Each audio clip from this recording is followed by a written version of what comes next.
Last week's Friday night storm certainly wiped out a lot of things, including our carnival for the most part here at St. Clement's.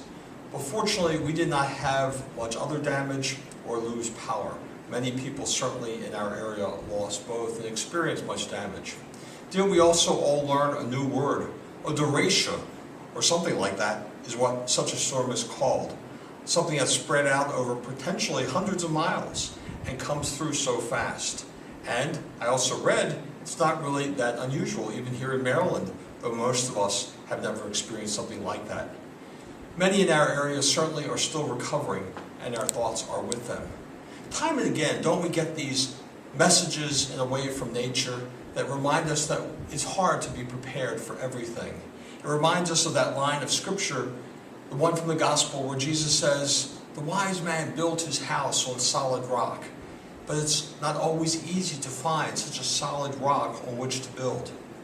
I think there are a couple little lessons we can learn from this.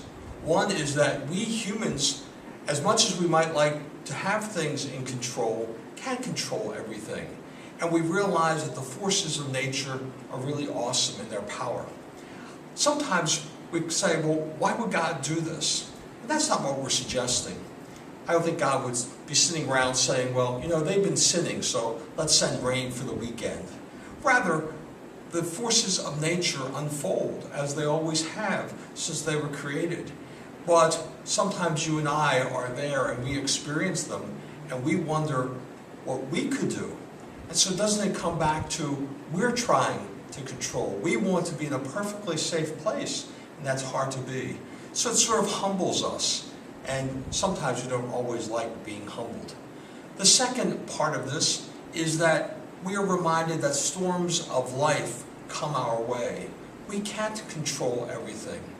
But when it's a storm of life, when it's something that's upsetting us and leaving us sort of out of balance, well, we should turn to God, and we should ask for God's merciful help for us, because God will help us to get through such storms. That is what prayer is all about. Sometimes it's said that prayer doesn't change God. Prayer changes us. We come to have perhaps a bit of an understanding of why something occurred, or at least an acceptance, and we realize that we are changed, and we go on with a bit of heavenly wisdom.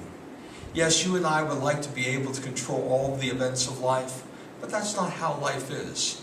But if we build our lives, our faith, on God, who is the solid rock, the foundation stone of who we are, have the potential to be as His children and as spiritual beings as well, well then we too can have such solidity in our lives.